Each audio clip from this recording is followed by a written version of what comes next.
Our camera lady has one big thick glove and one bare hand out there. She's toughing out the weather in this chilly November 4th, 2016. What's your name, young fella? George Burkett. George, you're the manager here? Yes, sir. Yeah, I want to get your right title here. Yes, sir. Store manager. All right, store manager. Where are we? What's the name of this place? I never know what to call it. We're at Poirier's True Value in Chazy. Okay. It's no longer Rainey's Repair True Value. What's is now officially Poirier's? Well, I think the True Value side of things are we're calling it Poirier's, and on the repair side of things, we're still calling it Rainey's Repair. Okay. And is the one in Plattsburgh also called Poirier's True Value? So, yes, Poirier's True Value Plattsburgh. So okay, so same name, 2 locations now. 2 locations now, so we got both sides of Route 9 covered. You're coming from Champlain, we're good. You're coming from Plattsburgh, we're good. So if you're living in Ingraham, you got your choice. You've got your right split down the middle. You're split down the middle. What are you doing here on this chilly Friday, George? Well, chilly Friday, we decided to have ourselves a Milwaukee cookout. So our Milwaukee rep, Luke, has come down and sponsored us for some hot dogs and hamburgers. And we've got a little display set up with some of the newer tools. The one that's a highlight for me really would be the new compound miter saw. Nice piece of equipment. You get excited about tools, do you? I do get excited about the black and red. I won't lie to you. It's kind of like Christmas. Is it? Yes. So they know what to get you on Christmas morning then. Yes. Yes, exactly. Now, when I think of Milwaukee, I think of beer, but I got to start thinking tools when I think of Milwaukee. Well, we can have, power tools and alcohol usually don't go well together. No, not a good mix. I mean, then we cut first, drink later. Yeah. Yes. Well, okay, so you got some of these tools out here? Oh, maybe I want to look at something that got you all excited. Well, let's go look at the one that gets us the most excited. All right, Judy, let's move that camera a little closer.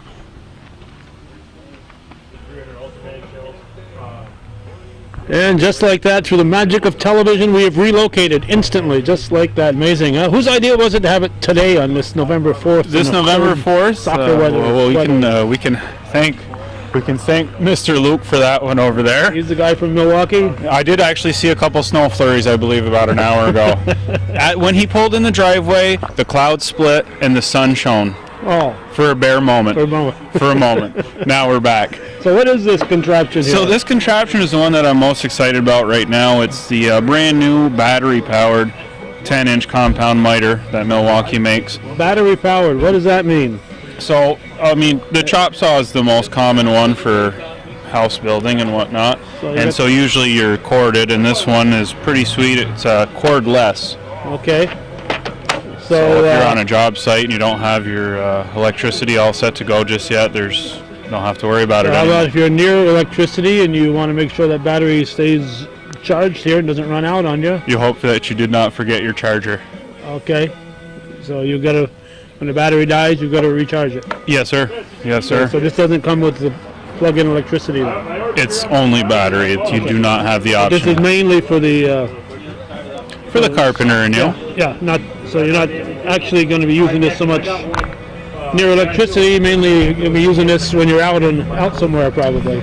Usually when you break out the compound miter, you're getting into the finished cuts. It's just nice that you don't have to run the cord and run the extension cord and have to worry about triple tapping. I don't know all these things, Joe. I rely on you to. So what we have here is a nice piece of finished red oak. So this saw is set up for mostly finished work, and I haven't actually played with this one too much, so hopefully my fingers... Count his fingers now. And we started with 10. Okay, here we go.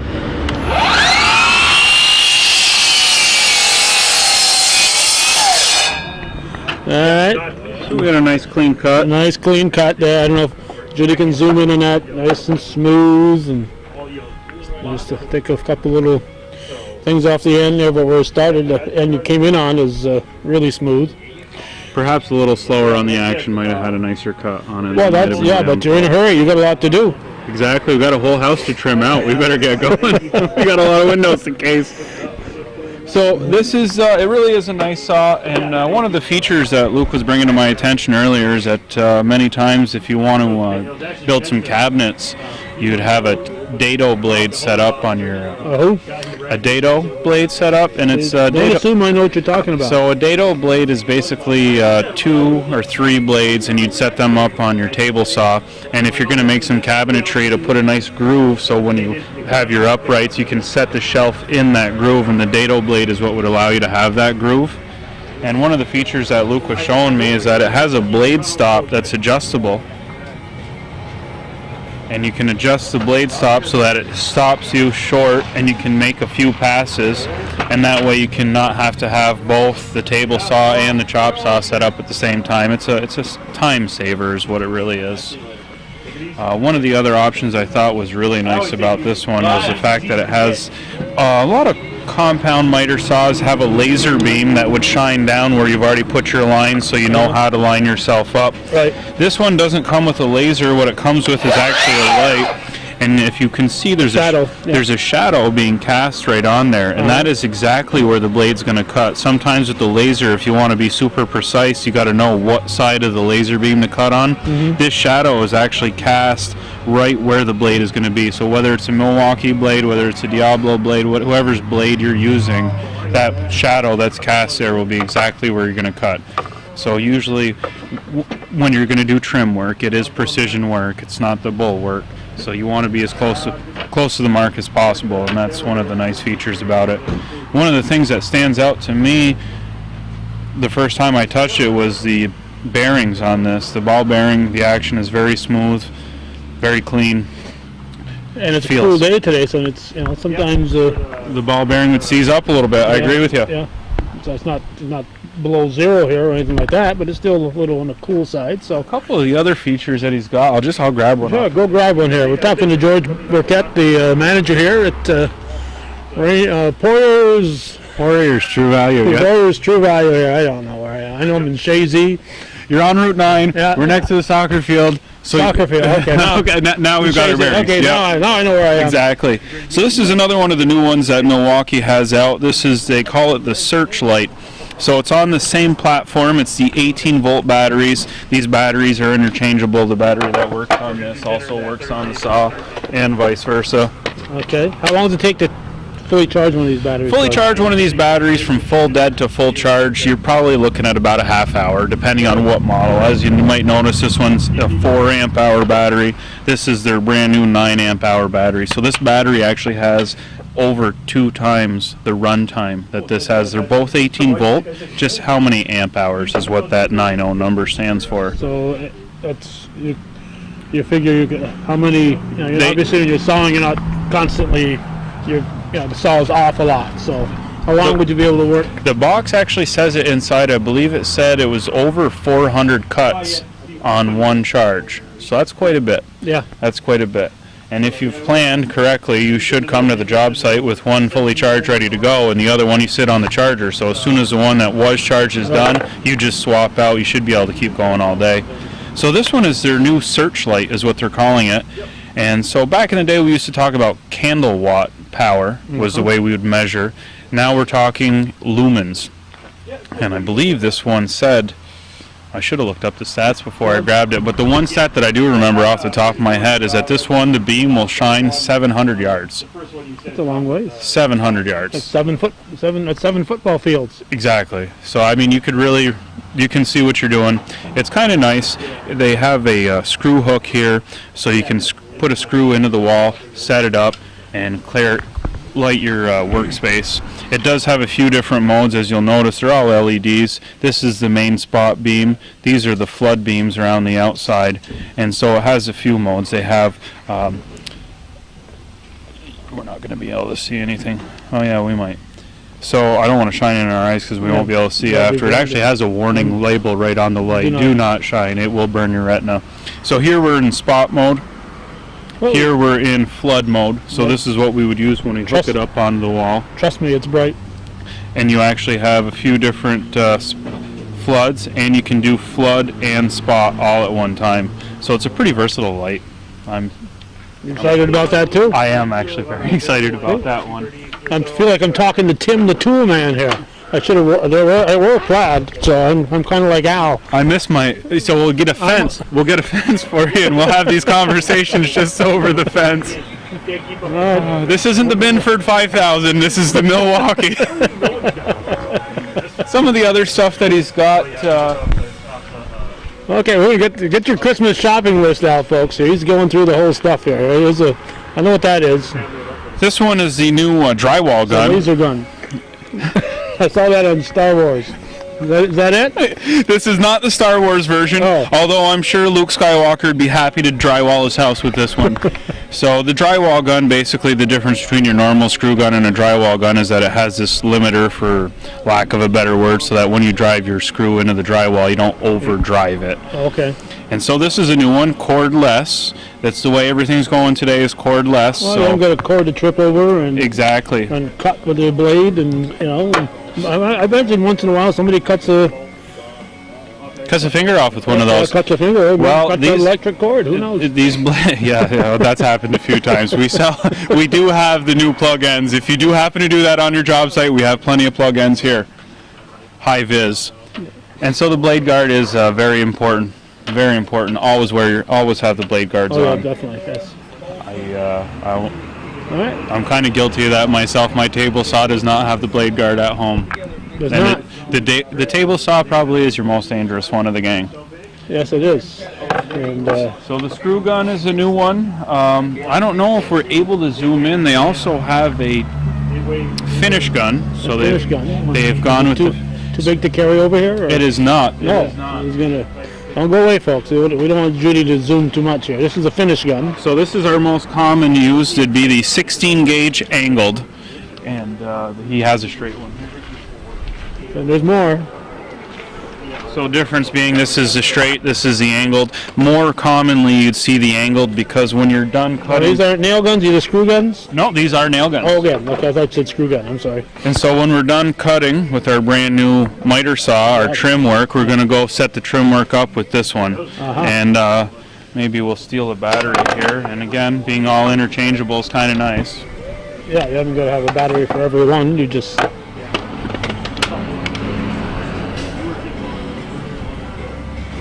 I believe the light is on. I don't know if we'll be able to zoom in on this. All right. What are you going to do? What are you going to do? We're going to shoot it into the board? We can relocate here if we need to. We'll relocate. Keep having her set up 4 different spots.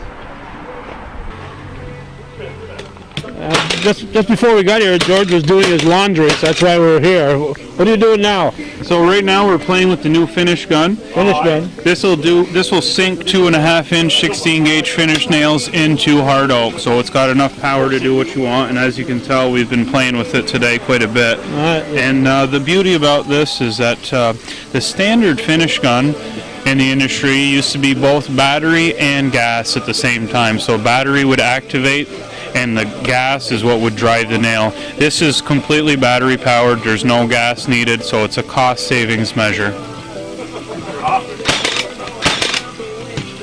And as you can tell, it has no problem keeping up.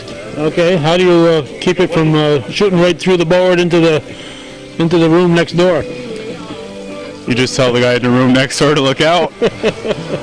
No, I don't think it'll go through that. Make sure you got a thick wall you're shooting into. Yes, we want hard oak, don't we? Yeah. What else does he have here that's nice? Well, we got to say something for people to come down and take a look at here. When are your hours, George? Can you still see us here? The laundry's in the way here. You got to do your laundry. She's giving us a signal to move this way. Are we good now? Yeah, his is long. He's wearing his shirt yesterday, and he's got his clean shirt on today. Well, the dryer, I didn't have time to dry it this morning, so I just left it on the rack. I figured I'd air dry. It's more like a freeze dry today. So what we have is now Milwaukee's getting into the heated gear. This one actually isn't heated. This is just the bottom layer, your base layer. If you're going to start doing some work outdoors in the colder temperatures, usually or playing soccer. Or playing soccer. Yeah. That would be great. Yeah. So that's the base layer. That's what we're showing here. Nice material. Okay. These two actually right here are heated. These are heated. That is a heated jacket. You plug your 12-volt battery into it, or we can make it 18-volt if you'd like. You plug a battery into the jacket? Yes, sir. And this hoodie as well. And what keeps you from getting electrocuted? Well, they're actually washable. They're completely double insulated. The heat elements are on the back and the chest in your most important areas. The jacket actually offers heated hands in your pockets as well. That's what I need when I'm doing. Well, we'll get you soccer and outfitted right hockey. now. I need heated For gloves. hockey. For hockey. Heated hockey gloves. You work on that?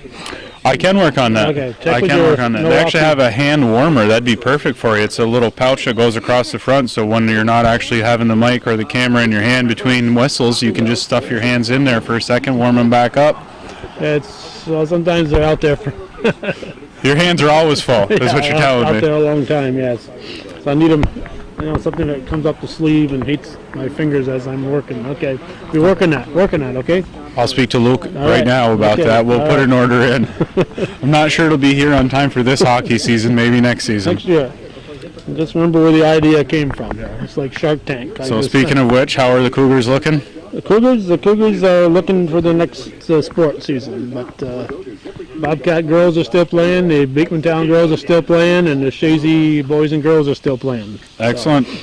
So those are all in your shopping area too, right? They sure are. They sure are. I don't see But too you're a many out of the Cougar. Bobcats, but I do see a few come down the Minor Farm Road from Bobcat territory. I would agree, yep. Okay. Our local Eagles are headed down to the big tournament this weekend, aren't Yeah, they? they're going to Potsdam, and the Beekmantown Eagle girls are playing in Plattsburgh. No, we wish them the best of luck. Yep. Okay, your hours here, George? Our hours during the week we're 7:30 to 6, Monday through Friday. On Saturdays I'm 8 to 3, and Sunday we're open 9 to 2. No days, you work 7 days a week then? Personally, myself, I don't work all 7 days a week, but there is someone here at all times. Okay. All right, and you got a phone number, 298, and you also got a Chazy number, right? We do have- 3667 is the Champlain number? Yes, the Champlain number is 298-3667. Extension 1 will put you in touch with Jeremy Stiles. He's our dispatch manager if you have a service call for the Rainey's repair side of things. Okay. And if you want to talk to me, when you dial the 298-3667, extension 2 is the phone that's on me at all times. So that would be me. And And we there's an actually 846 number also. we do have an 846 number as well. That one's 846-3667, and there's no extension to dial, and same number as the- that'll land in my pocket as well. Okay. All right. I want you to talk to your Milwaukee guy and tell him that we want to do this earlier in the season next year. I'll Okay? get on that. I'll tell him, listen, I mean, we want to be able to enjoy our burgers without freezing our fingers off. That's right. Okay. Anything else, George? No, I think that's good, but thank you very much for your time, Calvin. I appreciate you coming down All here. right. I'll let you get back to work Thank you. and cooking. Take care.